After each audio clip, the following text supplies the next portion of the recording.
আল্লাহর গোলাম মুফতি আব্দুর রউফ রহমাতুল্লাহ আলাইহি কিতাবের মধ্যে একটা ঘটনা আনতে গিয়ে বলছেন, এক বান্দি বড় যুবতী ছিলেন। এই মহিলাটা যখন নাকি মারা যায়, অন্ধকার কবরে যখন রওনা হয়ে গেল, মাটি দেওয়ার পর হঠাৎ করে কবর থেকে একটি আওয়াজ, আমি কবরে জীবিত, তোমরা আমাকে বাঁচাও, আমি কবরে জীবিত, তোমরা আমাকে বাঁচাও। এক আল্লাহর গোলাম এই কথাটা শোনার পর বিশ্বাস করলেন না, আরো কিছু মুসল্লিকে নিয়ে হাজির হয়ে যায়।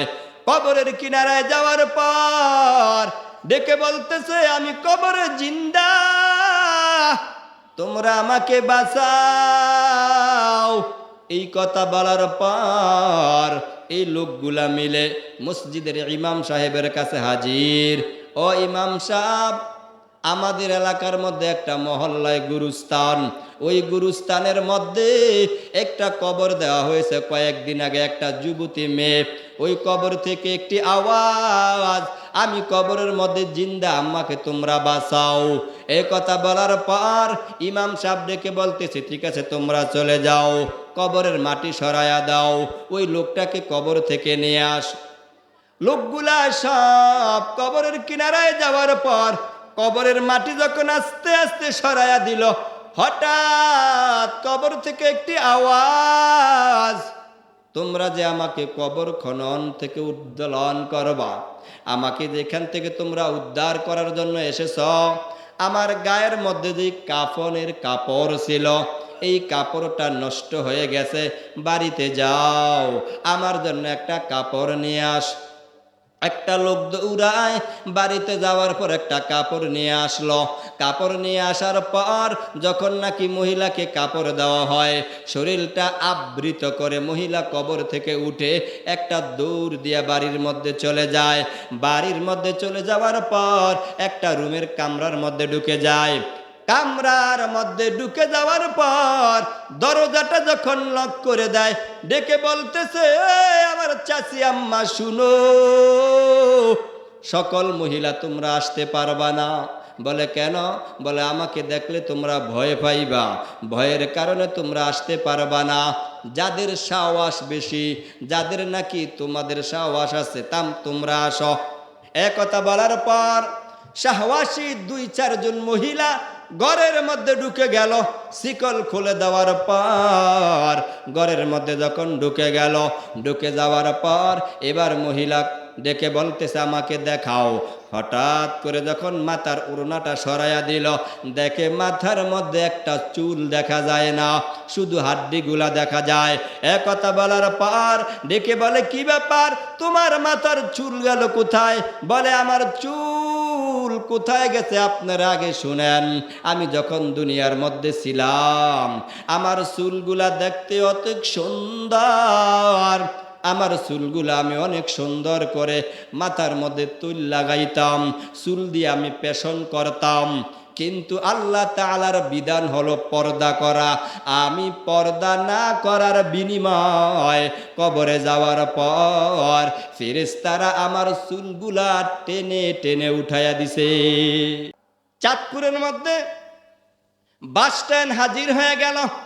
এই বেঈমানের গোষ্ঠীরা বাস স্ট্যান্ড যাওয়ার পর প্রশাসনের লোকগুলা বলতেছে, তোমরা কোথায় যাও? বলে আমরা টঙ্গীর ময়দানে রওনা হয়ে গেলাম। বলে টঙ্গীর ময়দানে তো উলামাই কেরাম আছে, সুরার লোকেরা আছে, আলেম ওলামারা আছে, তোমরা যে অন্য পার্টি এটা আমরা বুঝতে পারলাম। ঠিক আছে ভাই, তোমরা চলে যাও, তোমাদের জন্য আমরা একটা ব্যবস্থা করে দিব। আল্লাহর গোলামরা কত নম্বর বাটপার, প্রশাসনের কথা শুনে না, ভিন্ন আরেকটা পথ বেছে নিল। ওদিক দিয়ে যাওয়ার পর তারা গাড়ি ভাড়া করে তারা চলে গেল টঙ্গীর ময়দানে। রাত 3টা যখন বেজে যায়, সবগুলো একত্রিত হইয়া, কারো হাতের মধ্যে ছুরি ছিল, কারে হাতের মধ্যে লাঠি ছিল, কেউ বা অন্য ধরনের অস্ত্র রান্দাও নিয়ে হাজির হয়ে গেল। বড় নম্বর বাটফার যেটা, সেটা বলতেছে, মাইক দিয়া ডাকতেছে, আয় আয় আয়, আমরা এখন পাশে চলে গেলাম। গেটের কিনারায় যাওয়ার পর এবার বলে, নারে তাকবীর, আল্লাহু আকবার, বলতেছে টপ লেভেলের বাটফার যারা, তারা আস্তে আস্তে গেটগুলা ভাঙতেছে। গেট ভেঙ্গে যখন ভিতরে চলে যায়, চলে যাওয়ার পর যখন মার শুরু হয়ে যায়, আবার জিজ্ঞাসা করে ইনি কি আলেম কিনা। যদি শুনে ইনি আলেম, তাকে আরো বেশি করে আঘাত করে। ওরে ভাই, তোমরা বলতেছ তোমাদের সাথে আলেম আছে, আমরা বলি আমাদের সাথে আলেম না, আমরা আলেমের সাথে আছে। এইখানে দুইটা তফাৎ, একটা হলো আলেম উলামরা আমাদের সাথে আছে, আর একটা হলো না রে বান্দা, না না, আমরা আম জনতা যারা আছি, আমরা আলেম উলামাদের সাথে আছি। দুই ধরনের কথা, একটা হলো আমার সাথে আলেম আছে, আর একটা হলো না, আমরা আলেমদের সাথে আছি। তাহলে আল্লাহ যে বললেন, ওয়ালিমান খাফা মাকাম রাব্বিহি জান্নাতান, আল্লাহ জাল্লালুর সম্মুখে দাঁড়ায়া তোমার সারা জীবনের হিসাব দিতে হবে। লিমানিল মুলকুল ইয়াউম লিল্লাহিল ওয়াহিদিল কাহ্হার। আল্লাহ যেদিন হুঙ্কার মারবে, আজকে রাজত্বটা কার, তখন কি উপায় হবে? এরে আল্লাহর গুলাম, ভালো করে শুনে নাও। আল্লাহ তাআলা ডেকে বলে, কুল্লু মান আলাইহা ফান ওয়া ইয়াবকা ওয়াজহু রাব্বিকা যুল জালালি ওয়াল ইকরাম। জমিনে যা কিছু আসে সব ধ্বংস হয়ে যাবে, শুধু থাকবে মহান রব্বুল আলামিনের বরত্ব। ইন্না ইয়াউমাল ফাসলি কানা মিকাতা, নিশ্চয় নির্ধারিত রয়েছে বিচার দিন। ইয়াকুলুল ইনসান ইয়াউমাইদিন আইনাল মাফার কাল্লা লা ওয়াজার, সেদিন বলবে মানুষগুলা, পালানের জায়গা কোথায়?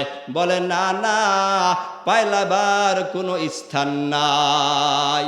ইয়াউমাইদিন তুরাদুনা লা তাখফা মিনকুম খাফিয়া, সেদিন তোমাদের এই অবস্থায় হাজির করা হবে, তোমাদের আজ কিছুই গোপন থাকবে না, সব প্রকাশ হয়ে যাবে। তোমরা যতই কথা গোপন রাখছো না কেন, তোমাদের কিছুই গোপন থাকবে না। মাটি বলে দিবে, ও দয়ার মালিক, আমি মাটির উপরে দিয়ে, এই আল্লাহর গোলাম অস্ত্র চালাইছে, মাটিয়ে বলে দিবে, তুমি হাতের মধ্যে যে অস্ত্র নিয়েছো, ওই অস্ত্র তোমার বিরুদ্ধে সাক্ষী প্রদান করবে। কোন বান্দা যদি গুনাহ করে, তার জন্য 4 জন সাক্ষ্য। কয়জন? কোরআনের মধ্যে আসছে, বান্দা যখন গুনাহ করবা, তোমার জন্য 4 জন সাক্ষ্য হয়ে দাঁড়াইবে। ইয়াউমাইদিন তুহাদ্দিসু আখবারহা বিআন্না রাব্বাকা আওহালাহা।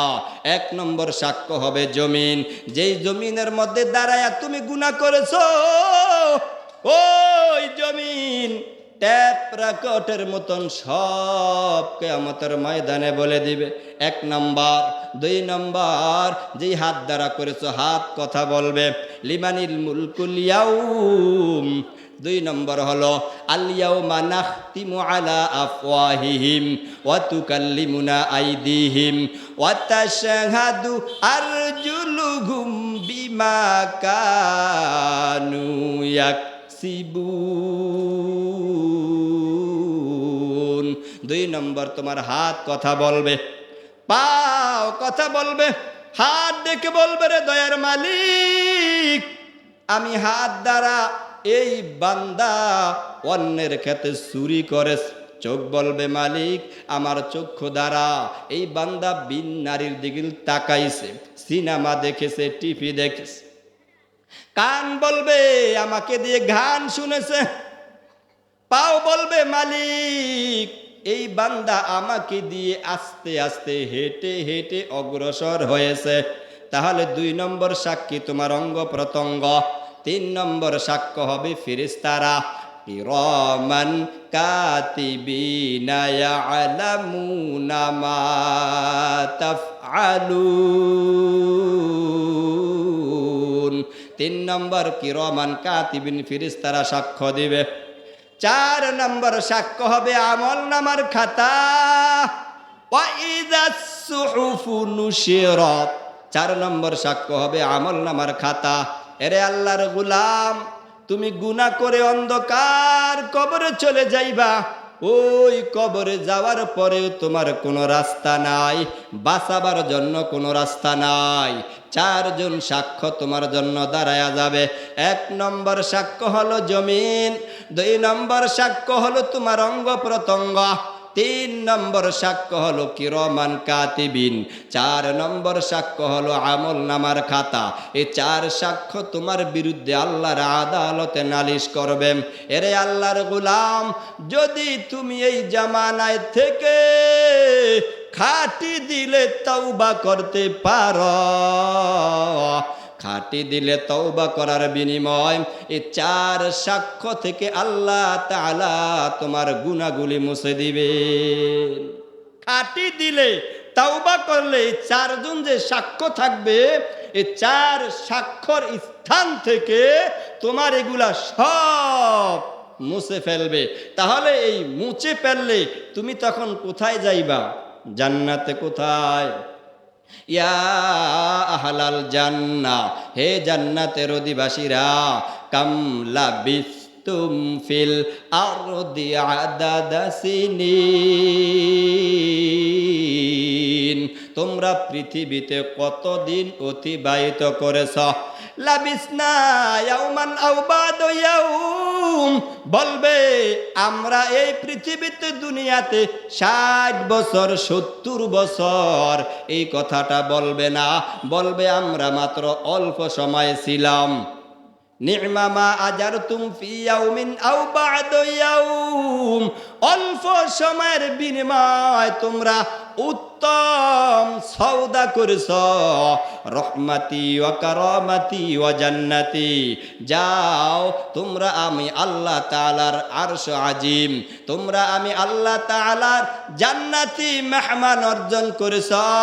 আমি আল্লাহ তাআলা তোমাদেরকে আমি আল্লাহর রহমতের ছায়ায় আশ্রয়স্থল দিয়ে দিলাম। আমি আল্লাহ তোমাদেরকে খাঁটি মেহমান হিসাবে কবুল করে নিলাম। যাও বান্দা যাও, তোমার আর কখনো মৃত্যুবরণ করা লাগবে না। ও বান্দা তুমি আর কখনো বিদ্যা হইবা না। ও বান্দা তুমি আর কখনো পেরেশানিতে ভোগ করতে হবে না। আরে আল্লাহর গোলাম, যখন তুমি জান্নাতে চলে যাইবা তখন তোমার জন্য শান্তি আর শান্তির কোনো অভাব থাকবে না। ইয়া আহলান নার, হে জাহান্নামের অধিবাসীরা, কাম লাবিস্তুম ফিল আরদি আদাদা সিনিন, তোমরা দুনিয়াতে কতদিন ছিলা? বলবে ক্বালু লাবিসনা ইয়াওমান আও বা'দা ইয়াওম, আমরা অল্প সময় ছিলাম।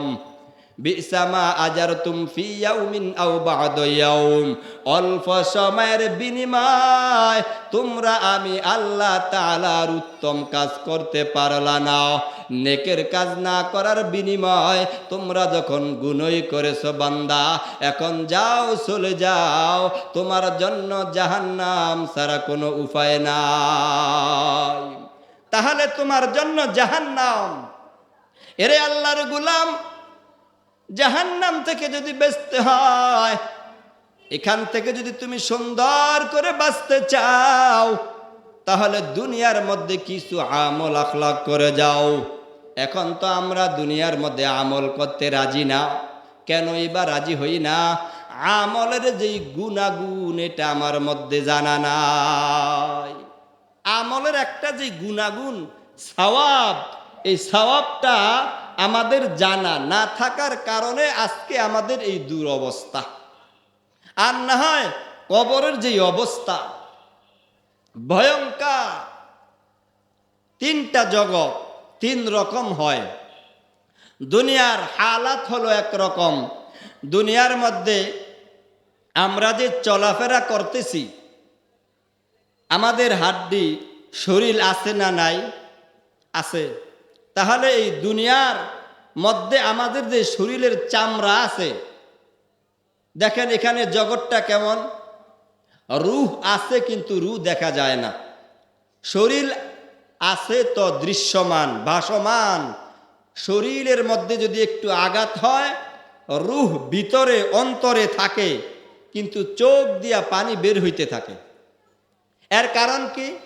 রূহটা যে আছে এটা ভিতরে, দৃশ্যমান না, অদৃশ্যমান। তাহলে এটা হলো দুনিয়ার হালাত। রূহ আছে তো অদৃশ্যমান, শরীর আছে তো দৃশ্যমান। শরীরে আঘাত করলে অদৃশ্য অবস্থায় রূহ কষ্ট পায়। কবরের জগৎটা হলো ভিন্ন। কবরের জগৎটা ভিন্ন কিভাবে? আপনাকে কবরে রাখা হবে, আপনার হাড় গোস্ত যা কিছু আছে সব পচে গলে মাটির সাথে ধূলিসাৎ হয়ে যাবে, কিন্তু রূহ যেটা আছে এটা পচবেও না, কিছু হবে না। যদি আপনি জাহান্নামী হন, তাহলে আপনার রূহের মধ্যে জাহান্নামের আযাব যখন প্রয়োগ করা হবে, ওই কবরের দৃশ্যটা হবে, রূহকে জাহান্নামের আগুনে আযাব দেওয়া হবে, অদৃশ্য অবস্থায় পুরা শরীরটা কষ্ট পাবে। তাহলে কবরের জগৎ একরকম, আর কবরের জগৎটা হলো আরেক রকম, দুনিয়ায় হইল একরকম। দুনিয়ার জগৎ হলো আপনার শরীর আছে, আঘাত করবে শরীরে, অদৃশ্য অবস্থায় রূহ কষ্ট পাবে। আর কবরের দৃশ্যটা হলো আপনার শরীর থাকবে না, রূহ থাকবে, রূহের উপরে আঘাত করা হবে, অদৃশ্য অবস্থায় শরীর কষ্ট পাবে। আল্লাহর গোলাম মুফতি আব্দুর রউফ রহমাতুল্লাহ আলাইহি কিতাবের মধ্যে একটা ঘটনা আনতে গিয়ে বলছেন, এক বান্দি বড় যুবতী ছিলেন।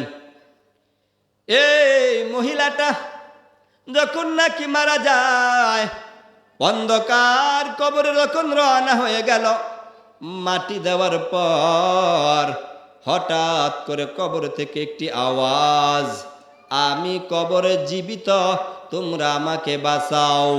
আমি কবরে জীবিত, তোমরা আমাকে বাঁচাও। এক আল্লাহর গোলাম এই কথাটা শোনার পর বিশ্বাস করলেন না, আরো কিছু মুসল্লিকে নিয়ে হাজির হয়ে যায়। কবরের কিনারায় যাওয়ার পর ডেকে বলতেছে, আমি কবরে জিন্দা, তোমরা আমাকে বাঁচাও।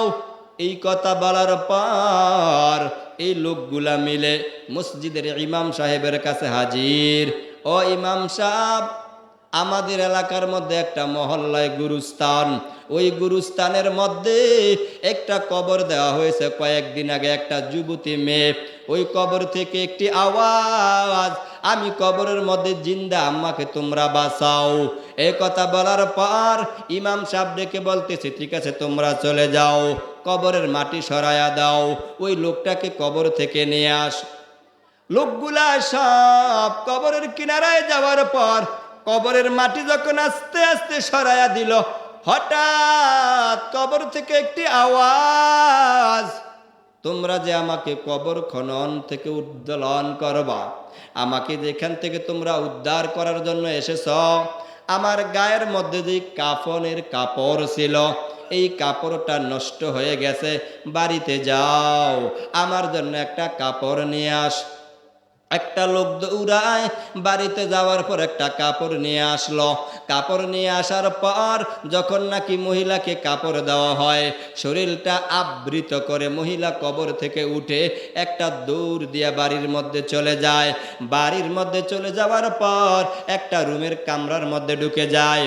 কামরার মধ্যে ঢুকে যাওয়ার পর দরজাটা যখন লক করে দেয়, ডেকে বলতেছে, আমার চাচি আম্মা শুনো, সকল মহিলা তোমরা আসতে পারবা না। বলে কেন? বলে আমাকে দেখলে তোমরা ভয় পাইবা, ভয়ের কারণে তোমরা আসতে পারবা না। যাদের সাহস বেশি, যাদের নাকি তোমাদের সাহস আছে, তোমরা আসো। একথা বলার পর সাহসী 2-4 জন মহিলা ঘরের মধ্যে ঢুকে গেল। শিকল খুলে দেওয়ার পর ঘরের মধ্যে যখন ঢুকে গেল, ঢুকে যাওয়ার পর এবার মহিলা ডেকে বলতেছে আমাকে দেখাও। হঠাৎ করে যখন মাথার ওড়নাটা সরাইয়া দিল, দেখে মাথার মধ্যে একটা চুল দেখা যায় না, শুধু হাড্ডিগুলা দেখা যায়। কথা বলার পর ডেকে বলে কি ব্যাপার, তোমার মাথার চুল গেল কোথায়? বলে আমার চুল কোথায় গেছে আপনারা আগে শুনেন। আমি যখন দুনিয়ার মধ্যে ছিলাম আমার চুলগুলা দেখতে অত সুন্দর, আমার চুলগুলা আমি অনেক সুন্দর করে মাথার মধ্যে তুল লাগাইতাম, চুল দিয়ে আমি পেশন করতাম। কিন্তু আল্লাহ তাআলার বিধান হলো পর্দা করা। আমি পর্দা না করার বিনিময় কবরে যাওয়ার পর ফেরেশতারা আমার চুলগুলা টেনে টেনে উঠাইয়া দিছে। তারপরে আস্তে করে মুখের কাপড়টা সরাইয়া দিছে। চেহারা যখন দেখা যায়, উপরের ঠোঁটটাও কেসি দ্বারা কাটা, নিচের ঠোঁটটাও কেসি দ্বারা কাটা। এই দৃশ্যটা দেখিয়া দেখে শুধু দাঁতগুলা দেখা যায়। এবার ডেকে বলে কি ব্যাপার, তোমার ঠোঁট গেল কোথায়? বলে আমি ঠোঁটের মধ্যে লিপস্টিক লাগাইতাম, রাস্তায় আমি হাঁটতাম, বিন পুরুষকে আমাকে দেখতো, এই দেখার বিনিময় আজকে আমার এই শাস্তি। তারপরে বলতেছে হাতের কাপড় সরাও। নখের কাপড় সরাইয়া দিল। হাত তার কাপড় যখন হাতের কাপড়টা সরাইয়া দিল, দেওয়ার সাথে সাথে দেখতেছে তার নখ নাই। বলে নখগুলা টেনে টেনে উঠাইয়া ফেলা হয়েছে, কারণ আমার নখের মধ্যে আমি নীল পালিশ ব্যবহার করতাম। হাত পায়ের নখ বিন পুরুষকে দেখা হারাম। আমি রাস্তা দিয়ে হাঁটতাম, তাদেরকে আমি দেখাইতাম, এই জন্য আমার এই শাস্তি হয়ে গেল। এর এলাকার আম্মা জান, এখনো সময় আছে, পর্দা করো, পর্দা করো, পর্দা করো। মাথা ঢেকে রাখো, শরীরটা আবৃত করে রাখো। পর্দার বিধান এখনো জারি আছে। আজকে আমাদের মধ্যে কোনো পর্দার বিধান নাই। এই জন্য পর্দা করা দরকার আছে না নাই? পর্দা করা অবশ্যই দরকার আছে। কবরের দৃশ্যটা বড় ভয়ঙ্কর। কবরের দৃশ্যটা আসলেই বড় ভয়ঙ্কর। এই কবরের দৃশ্য থেকে বাঁচা দরকার আছে না নাই?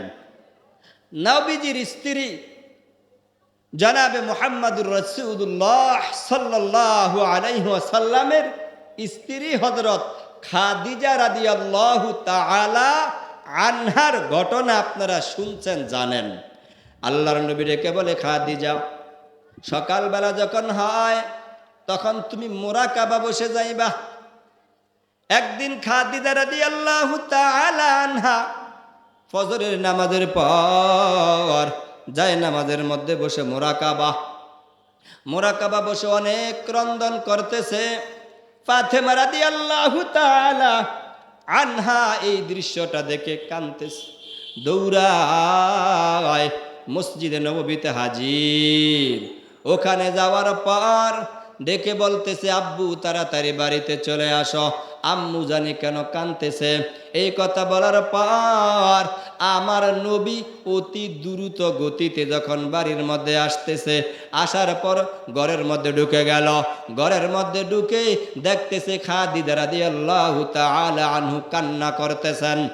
খাদিজা রাদিয়াল্লাহু তাআলা আনহাকে ডেকে বলে নবী আমার, আপনি আসছেন তো ভালো হয়েছে, আপনিই তো বলেছেন মুরাকাবা করার জন্য। বলে হ্যাঁ আমি তো বললাম।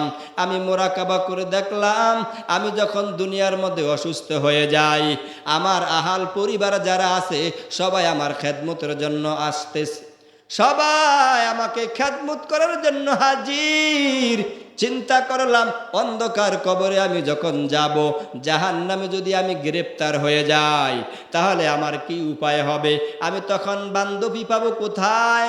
আমাকে সাহায্য করার জন্য কোনো মানুষ আমি ওখানে পাবো না। এই অবস্থা চিন্তা করার পর আল্লাহ রসুল সাল্লাল্লাহু আলাইহি ওয়াসাল্লাম ডেকে বলে, তুমি কান্না থামাও। তোমার কান্নার বিনিময় ফাতেমা রাদিয়াল্লাহু তাআলা আনহু কান্না করে, বলে ফাতেমার কান্না আমি নবী সহ্য করতে পারি না। ও বিবি, কান্না থামাও। এবার বিবি তিনটা প্রশ্ন করলেন, ইয়া রাসূলুল্লাহ, ইয়া হাবিবাল্লাহ, আমি আপনাকে তিনটা প্রশ্ন করব। বলে ঠিক আছে, করো। এক নম্বর প্রশ্ন হলো, আমি যখন মারা যাব তখন আপনি নিজে আমার জানাজাটা পড়ায়া দিবেন। দুই নম্বর হলো, আমি যখন মারা যাব অন্ধকার কবরে যখন আমি চলে যাব, আপনার আপনার মধ্যে একটা জুব্বা আছে, ও নবী আপনার জুব্বা মুবারক আমার কাফনের উপর দিয়ে দিবেন। বলে এই কথা বলার পর তিন নম্বর হলো, ইয়া রাসূলুল্লাহ, সব সাহাবীরা চলে যাবে কিন্তু আপনি ওখান থেকে যাবেন না। কেননা মুনকার নেকির ফেরেশতারা যখন আমাকে প্রশ্ন করবে, প্রশ্ন করার জন্য আমি যদি তার প্রশ্নের উত্তর দিতে না পারি, তাহলে আপনি আমার পক্ষ থেকে প্রশ্নের জবাব দিয়ে দিবেন। কয়েকদিন পর খাদিজা রাদিয়াল্লাহু তাআলা আনহা যখন ইন্তেকাল হয়ে গেল, আমার নবী জানাজা দিয়েছেন, তার জুব্বা মুবারক কাফনের সাথে দিয়ে দিস, কিন্তু আমার নবী ওখানেই বসে আছে, যায় না।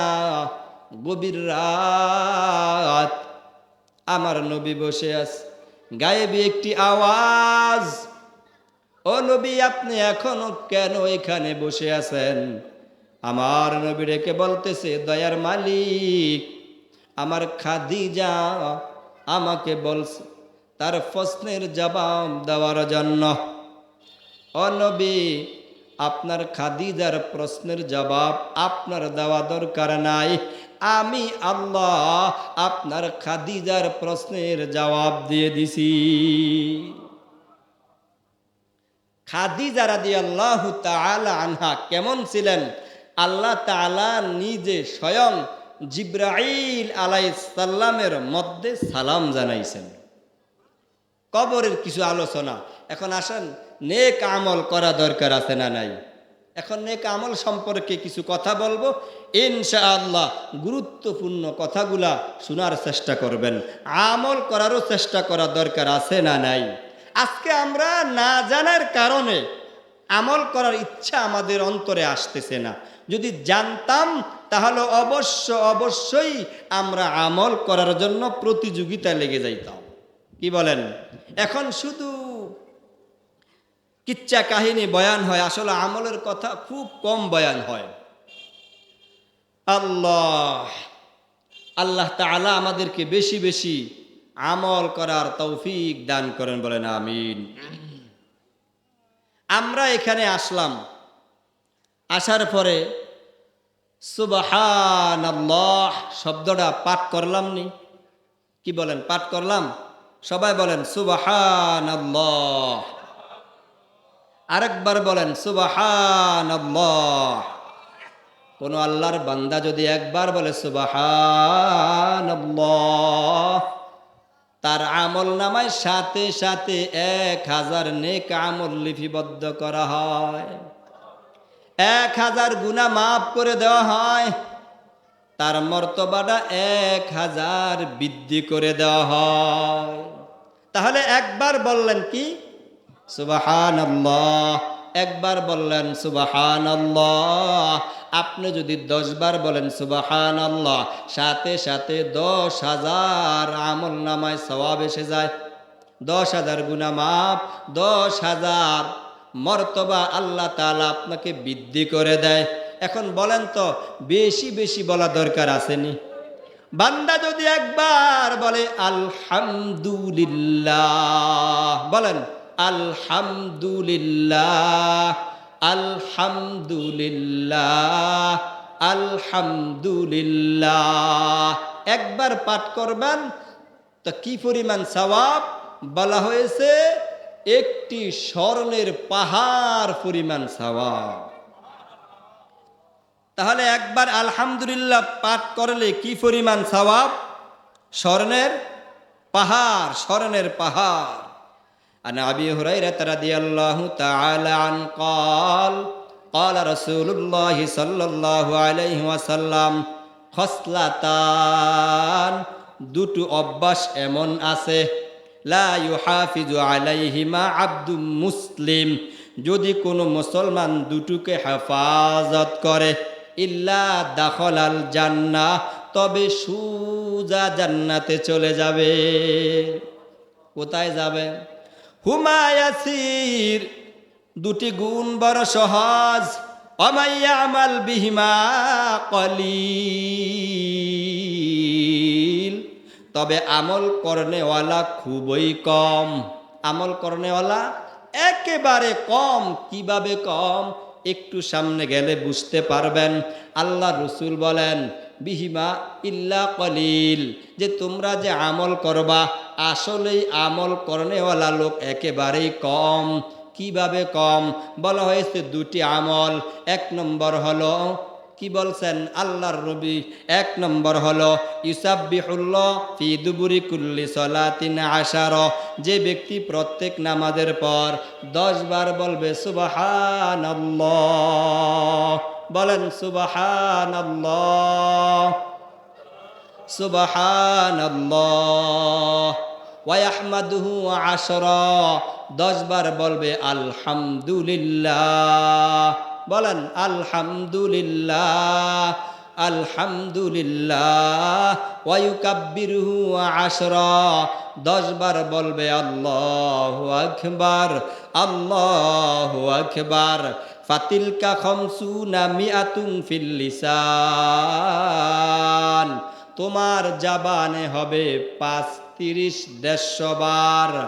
ও আলফুন খামসু মিয়াতিন ফিল মিজান, মিজানের পাল্লায় হবে 1500 বার। তুমি পড়লা 150 বার, মিজানের পাল্লায় কত হলো? 1500 বার। তাহলে কয়টি আমল? 2টি আমল। ভালো করে খেয়াল করেন, কোন বান্দা যদি 2টি আমল ঠিক মতন করে, সঠিক সময় করে, ইল্লা দাখলাল জান্নাহ, সুজা জান্নাতে চলে যাবে।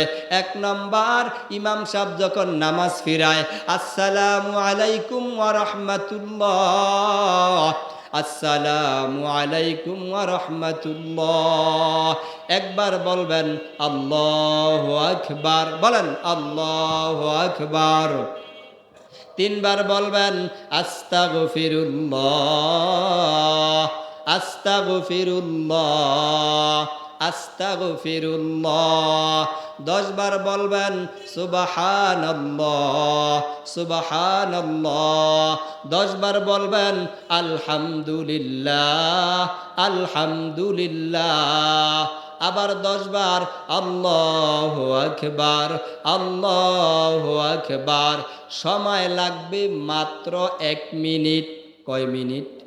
1 মিনিটে জান্নাত। বলেন 1 মিনিটে জান্নাত। বলেন না 1 মিনিটে জান্নাত। আপনারা মনে জান্নাতে যাইতেন না? কারা কারা যাবেন দেখি? আল্লাহু আকবার। বলেন 1 মিনিটে জান্নাত।